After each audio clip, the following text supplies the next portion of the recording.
The day before my husband's birthday, my husband came home reeking of alcohol, seeming to have enjoyed himself. He appeared to be quite drunk. He was carefully holding a present wrapped in cute ribbon-adorned wrapping paper. "What's that present?" "Huh? It doesn't matter. Mose," he said, and intentionally bumped into my shoulder, causing the present to fall from his hands. However, he seemed not to even notice it had fallen, leaving the present in the entrance hall as he went upstairs. Suspicious? I instinctively thought so and carefully unwrapped the present. Inside was a tie with a flashy pattern that seemed unlike my husband. When I took out the tie, a note fell out. "What's this?" It read, "Happy birthday, Tom. For my birthday, please give me your proposal." It was a present from my husband's mistress. Tears of frustration overflowed, and I bit my lip hard. I deliberately left the present on the desk and went to bed that night. In the morning, as usual, I got up to prepare breakfast, and my husband seemed to have woken up and came down to the living room on the first floor. "Good morning, and happy birthday." Then he just said yeah, and as he sat at the desk, he seemed to finally notice the present. He ripped open the wrapping paper in a frenzy and checked the contents. "What's this, a tacky tie? Too flashy. You have bad taste. I don't need something like this," he said, and threw the present from his mistress out the window. "Oh." I looked down at the discarded present from the window. "It's disgusting. As if you'd prepare a tasteless present like this. Did you think I'd be happy?" "I'm not happy at all to be celebrated by someone like you." My husband spewed harsh words at me. But I wasn't upset by such words. I hadn't chosen such a tacky present. "Oh, I wouldn't celebrate you. That present was from your mistress." "Poor thing," I said with a smile. "What do you mean?" He was visibly shaken, his mouth opening and closing like a goldfish. Then my mother-in-law, who had been standing by in the back room with a party cracker to celebrate my husband's birthday, popped her head out, surprised to learn of his true nature and infidelity. "Tom, man, why are you here? Did you hear all that?" The situation was taking an unexpected turn. "My name is Nancy. I work for a food manufacturer. I married Tom, a salesman at a client company, 5 years ago. Now I live with my husband and our beloved dog. When we got married, we discussed whether I should work or be a stay-at-home wife. Should I work or be a full-time homemaker? Hey Tom, I want to continue working after we get married. Is that okay?" Of course. There's no rule that says women should only do housework. If Nancy wants to keep working, that's fine. Thank you. And since I'll be working too, can we share the household chores? Yeah. Let's work together on both our jobs and housework. Let's be happy, he said. I was very happy with his words. However, there was one thing I was a little anxious about in our marriage. It was that I wasn't very good at cleaning or cooking. Actually, I lost my parents in a car accident when I was in high school. After losing my parents, I lived with my bachelor uncle until I could support myself through college and part-time jobs. My uncle was not good at cooking or cleaning. Having lived in such a home, I wasn't skilled in cooking or cleaning. I'm more of a rough and ready type of person. I was worried that my husband might get fed up with me once we started living together. But when we actually got married, it turned out that my husband was also somewhat careless, similar to me. We were managing our married life quite well, cooperating with each other in both work and household chores. However, about a year after we started living together, my husband began to show his true colors. Damn it! What the hell is this? His angry voice echoed through the house with a loud bang. What's wrong? Shocked, I hurried over to my husband. There I saw a wall with a hole in it. My husband had kicked the wall in anger. That boss is so annoying. He's underestimating me. My husband was fuming, his face red with rage, looking like he could explode at any moment. I see, just calm down, okay? I tried to soothe my infuriated husband, feeling scared of him for the first time as I didn't know he could get this angry. One day, we visited my in-laws' house for Christmas. Merry Christmas! Have you two been doing well? Yes, we're doing fine. How about you, Mom? Yes, as you can see, said my mother-in-law doing squats to show us. She's full of energy. Apparently, she goes to kickboxing classes by herself after work. She started because she wanted to be able to defend herself if she ever needed to. While I chuckled at my mother-in-law's antics, my husband also entered his parents' house. Then Tom. She hugged my husband. My mother-in-law dotes on her only son. Mom, Merry Christmas. My husband didn't seem to mind. My mother-in-law, a single mother, after my father-in-law passed away, has always been a strong and independent woman. After divorcing due to her husband's affair, my mother raised my husband on her own. She worked hard, not wanting to be looked down upon because she was a single mother and a woman. Even now, she's a successful career woman. While we were eating the meal my mother-in-law prepared, she scolded me, "Hey Nancy, you're eating shrimp in such a messy way. As a lady, you should eat more elegantly." I apologized and hastily wiped my hands with a napkin. Then she scolded me again, saying, "Your knife skills are terrible too. You know, people notice how you hold your knife, so be careful. It's embarrassing." I tried to change my grip, but I couldn't hold them properly. My mother-in-law sighed exaggeratedly. It seemed that my naivety and carelessness were bothering her. At that time, I didn't realize she was acting this way out of concern for me. I would only understand this much later. The Christmas holiday passed quickly, and we were back to our busy work life. That day I messaged Tom that I would be late due to a pile of work accumulated during the break, stayed 2 hours overtime, and got home past 9 p.m. When I arrived home, I heard my husband and a woman's voice from the living room. "Ah, someone here?" Cautiously, I opened the living room door and there was my mother-in-law. "Hey Nancy, welcome back. Hi, what are you doing here?" "Tom told me you'd be late, so I made dinner." Indeed, there was a table full of homemade dishes. "Thank you so much. Eat a lot." That night, the three of us enjoyed her cooking and chatted about trivial things. The warm soup was soothing to my tired body. From that day on, my mother-in-law started coming to our house more frequently.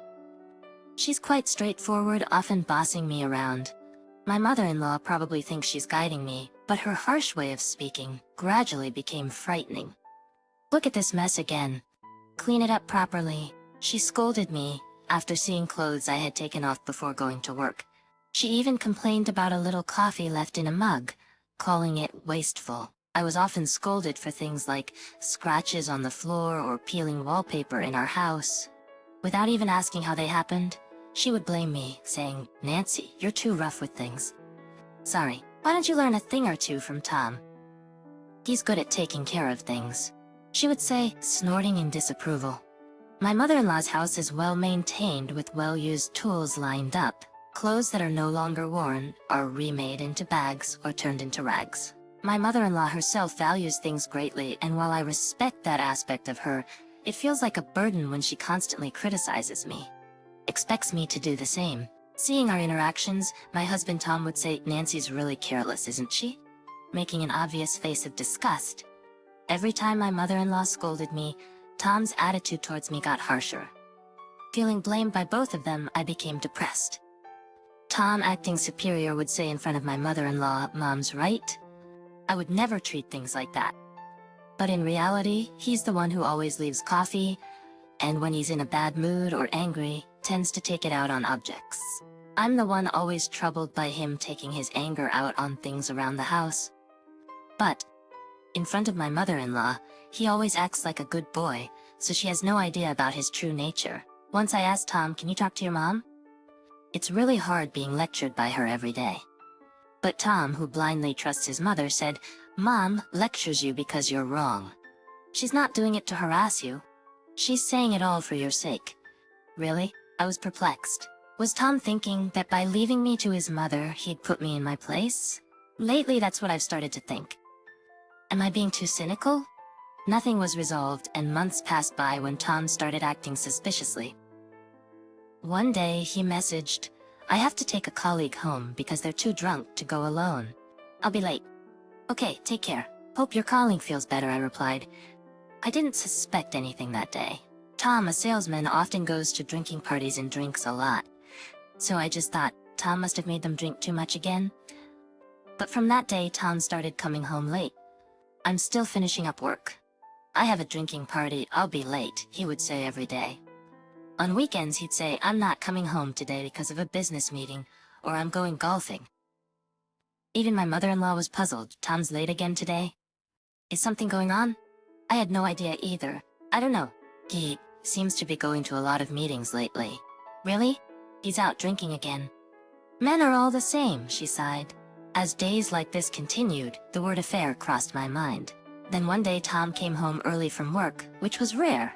Welcome back. You're early today. I greeted him with a smile, but Tom seemed to be in a bad mood. He completely ignored my greeting, threw his bag on the sofa and slammed his suit jacket on the floor. Here we go, I thought. Whenever he's in a bad mood or angry, he always starts taking it out on objects. What's wrong? Did something happen? I quit my job. What? I was stunned by his shocking statement. I had an argument with my boss. I don't want to work under that guy. Are you serious? I wouldn't lie about that. But what about rent? Utilities? Do you have another job lined up? I bombarded him with anxious questions. Annoyed, he clicked his tongue and said, "Shut up. You work too, right? Just pay the rent and utilities for now. I'll find another job soon. Just don't talk to me today, I'm irritated." He slammed the door and went upstairs. I was left utterly confused by the sudden turn of events. Then I heard the sound of someone running down the stairs rapidly. It was Tom, coming down from the second floor. "Oh yeah, Nancy, don't tell Mom I quit my job, okay?" He said in a rush. I wasn't planning to say anything unless he did, but I agreed with a got it. And so Tom suddenly quit his job. After that, my mother-in-law visited our house several times. "Hey Tom, why are you home at this time?" "Bah? Oh, I'm on a day off today," he lied. My mother-in-law had no idea her capable son had quit his job and didn't suspect a thing. Even after quitting, Tom left all the household chores to me and didn't bother to help. "Can you help with the dishes?" "Guys aren't supposed to do dishes." "You do it," was his usual response. But we agreed to cooperate when we first got married. During the day, he'd laze around and like clockwork, he'd leave the house at 7 p.m. On days when my mother-in-law was coming over, he'd return home around the time one would after work or a drinking party, spending the rest of the time elsewhere. I wondered what he was up to when he wasn't working. But I couldn't stay irritated. It was the day before Tom's birthday. I wanted to mend our strained relationship. So, I rolled up my sleeves and started preparing a special birthday dinner. I was enthusiastic because it was the only chance to celebrate just the two of us, as my mother-in-law was coming over the next day. I had the present ready and the dinner made, thinking, perfect. However, even after 8 p.m., my unemployed husband hadn't come home. "He's late." Impatient, I messaged him, "When will you be back?" Then my phone rang. It was Tom. Maybe another drinking party? Anxiously, I answered the call. "Hello? Hello? Is this the wife?" A bad feeling washed over me. My blood ran cold. "About when will you be back?" I sent, "I'm currently on a birthday date with Tom. Can you not disturb us?" A woman's voice said, "A date? Why do you have my husband's phone?" Tom stepped away and I saw your message on his phone, so I called. The way she spoke, mocking and condescending, I knew she was Tom's mistress. Struggling to keep my hands from trembling, I tried to stay calm. "What can I do for you?" "Please divorce Tom. He loves me. If you don't divorce him, we can't live together." "Do you realize what you're saying?" "Yes, of course. I heard it from Tom. He says you always treat him terribly. He'd be happier with someone cute and kind like me." It seemed Tom had been complaining about me to this woman, who appeared quite arrogant and confident. "Let me talk to Tom first, then I'll get back to you. Could I have your name and phone number, please?" "My name is Michelle. My number is..." She readily gave her full name and number, so I wrote them down and ended the call. Feeling dejected, I ate the dinner I had prepared with so much effort alone. I thought about throwing it away, but just then my mother-in-law's words, "That's wasteful," echoed in my head and I couldn't. I immediately listed the present I had prepared for Tom on the marketplace. Sometimes, hardship brings a moment of clarity. I didn't shed a tear as I calmly put away the things I had prepared. But after a while, overwhelmed by my thoughts, tears started to flow uncontrollably. I had suspected an affair, but knowing it was real was just too painful. I was excited to celebrate Tom's birthday in a big way, but he was out on a date with his mistress. Everything I prepared was in vain. Past midnight, Around 2 a.m., I heard the front door open. Tom must have returned, having had his fun. How frustrating. Tom stumbled into the living room reeking of alcohol. He seemed very drunk and was clutching a gift wrapped in cute ribbon-adorned paper. "You still up? You're late. What's that present?" I asked. "Huh? Doesn't matter." "Move," he said, bumping into my shoulder intentionally, causing the present to fall from his hands. However, he seemed not to notice it had fallen, and left it in the entrance hall as he went upstairs. Left alone in the living room, I picked up the present from the floor and neatly unwrapped it. Inside was a tie with a flashy pattern that didn't seem to suit Tom. When I took out the tie, a note fell out. "What's this?" I asked. It read, "Happy birthday, Tom. For my birthday, please give me your proposal." It was a gift from Tom's mistress. I was so dumbfounded I couldn't even speak. I deliberately left the present on the desk and went to bed. The next day it was Tom's birthday.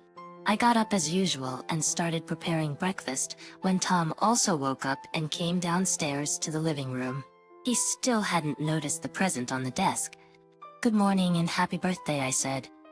Then he just said, "Yeah," and sat down at the desk. That's when he finally noticed the present. He tore the wrapping paper messily and checked the contents.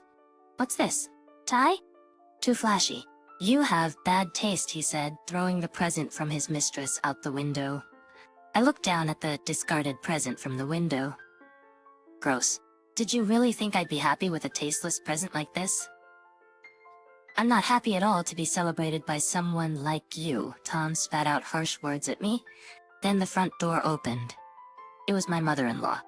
She arrived at the house and witnessed Tom throwing away the gift wrap. "Happy birthday, Tom," she exclaimed. "Oh, what's this?" "Thanks, Mom. Nancy gave me a tie for my birthday, but it's just so tacky. She really has no sense." "Oh, I should have shown it to you." "And what about that present?" "It was so terrible I threw it away," Tom said, laughing. "What? You threw away the present? How could you do such a terrible thing to something Nancy picked out for you?" "You're really the worst," my mother-in-law yelled, her face red with anger. I was surprised. I didn't expect her to get so angry knowing how much she adored her son. "Mom, what's wrong? Why are you so mad?" Tom began to cower, having never been scolded by her like this before. "Haven't I always told you not to be wasteful since you were little? Yet you did this," she continued. This was my chance. I decided to reveal everything that had been going on. "Tom has never really cared for things properly," I said. "What do you mean? See that scratch on the floor? That's from him, isn't it?" My mother-in-law asked. "No, that must be from you banging the vacuum cleaner around or something." What a misunderstanding. I wondered to myself when I had ever said such a thing, but decided to tell the truth. "No, that's not true. When Tom comes home angry, he throws his clothes and other things on the floor. He often takes his anger out on objects and has always been careless with things," I explained. "Really? You're lying." Tom panicked and denied it. "Oh, and that tacky tie Tom threw out of the window earlier was a gift from Michelle," I said, looking at Tom's face. Tom turned ashen. "What? From Michelle?" He was completely panicked. My mother-in-law seemed confused, with a bunch of question marks floating above her head. "Don't you know Michelle?" I asked. "She's Tom's mistress." As I said that, my mother-in-law dropped her phone in shock. It seemed like she was so shocked that all her strength had drained away. Even with my bad taste, I wouldn't choose such a pattern for a tie, I thought to myself. Tom was speechless. I had suspected for a while that he was having an affair. He wasn't working, but always came home late and was hardly ever home on weekends. I revealed another secret, that Tom was unemployed. "What? Tom, you're not working?" I asked. "Well, that's..." Tom hesitated. He quit his job because he was angry with his boss. He even punched the walls and threw his bag on the sofa. It had been half a month since he quit, and he still hadn't found another job. It seemed like he had been busy dating his mistress. As I said this nonchalantly, my mother-in-law suddenly approached Tom and gave him a strong kick. Ouch! Tom's reaction showed that the kickboxing lessons my mother-in-law took were effective. He couldn't stand up for a while. "This idiot's son!" my mother-in-law yelled. "Mom!" Tom, with tears in his eyes, looked at his mother. I knew my mother-in-law was serious and valued things. She disliked wastefulness and would be appalled by infidelity and unemployment. I had gambled that revealing everything to her would disillusion her about Tom, and it worked better than I expected. My mother-in-law began to scold Tom. Not working, pushing all the housework onto Nancy, and going out on dates while taking out your anger on things, damaging the walls, floors, and furniture, she said, trembling with anger. "Mom, it's not like that," Tom protested. "This is all Nancy's lies." "Base?" I asked. "Can you still say that after seeing this?" I showed them the footage from the pet camera. I had installed it to check on our dog, but never thought it would come in handy like this. The camera showed Tom punching walls and floors and throwing things. "And here's proof of the affair," I said, showing them the note Michelle had slipped into the present. Tom had no words. "Still think I'm lying?" I asked. "I'm sorry. I was wrong," Tom admitted. It turned out that the day he said a junior colleague was too drunk to go home, it was Michelle. And they ended up in a relationship after getting drunk together. The day he quit his job, he had been scolded for having an affair at work, but he got mad at his boss for interfering in his private life, and quit in anger. Unbelievable stupidity, I thought to myself. I couldn't believe this man was my husband. My mother-in-law watched, appalled. Watching all this, I was stunned.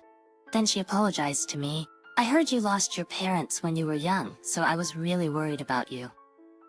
I wanted to be like a mother to you, so I nagged and lectured you. I'm so sorry. I understand how much you must have suffered from Tom's infidelity. Having gone through a divorce myself because of infidelity, I am truly sorry." It was the first time I had seen her speak so earnestly. I had felt she was picking on me, but she was just worried. Well, in a hard-to-understand way. "Hey Tom, make sure to pay Nancy a lump sum for alimony. Got it?" She glared at Tom fiercely. Seeing her scary face, Tom squeaked, "Yes, yes." Soon after, my mother-in-law introduced me to the lawyer she used during her divorce. Through that lawyer, Tom and I began the divorce process.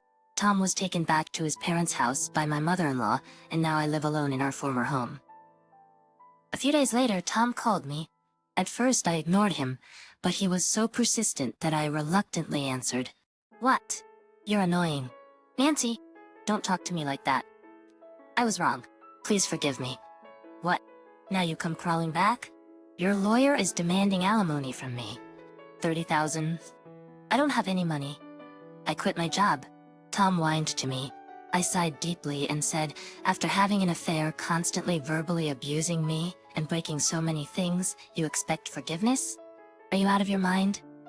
You should be thankful it's only $30,000. No, it's impossible. I don't have that kind of money. You quit your job on your own and squandered money on your mistress. If you keep pestering me, I'll call the police." I warned and Tom fell silent. Then I abruptly ended the call. Just when I thought Tom had finally stopped contacting me, his mistress reached out. I had saved her number as Wretched Woman. "Hello? This is Wretched Woman?" She's calling me that too, how ironic. "What do you want?" "You're demanding alimony? I don't have that kind of money. I can't pay?" She was furious. Truly a perfect match for Tom. She continued to yell at me, calling me ugly, fat, and wretched, and threatening to expose everything to my company and storm my house if I didn't withdraw the alimony demand. She thought she could intimidate me into withdrawing the claim. I calmly informed her, "I've recorded this entire conversation. This can be considered a threat to the police. You know, was the initial amount not enough? Should I ask for more? What? What are you doing?" "You wretched woman, I'm recording this too. Are you okay with that?" She had no comeback for my reasoning. After a few seconds, I heard her sobbing. "What? She's crying now?" I'm the one who should be emotionally unstable. Having been cheated on and harassed by the mistress, isn't it enough already? I just wanted to be happy with him. Really, did you think you could be happy marrying Tom? A jobless, married, verbally abusive man? Jobless? She seemed unaware that Tom had quit his job. Apparently, they worked at the same company, but she had quit soon after they started their affair, hoping to marry and become a housewife. So, I'm being sued for alimony for getting involved with a jobless married man. Precisely. "No way," she wailed. I hung up on her and immediately played the recording for my lawyer. Ultimately, my lawyer silenced the mistress, and she ended up paying the alimony. Thus, my divorce from Tom was finalized and I received alimony from both parties. As for the mistress, she confronted Tom about not telling her about his unemployment, leading to frequent fights and an eventual breakup. As for me, I felt liberated from my abusive husband and was excited to start a new life. I still keep in touch with my mother-in-law. Recently, I even started kickboxing with her. It's a great workout and feels good to sweat. Nancy, I have a lot of side dishes. Do you want some? You're too thin, eat more, my mother-in-law said despite her harsh words. She's actually caring, often cooking for me, and looking after my well-being. I'm happy that we now have a proper mother-daughter relationship. Going forward, I am determined to live happily in my own way.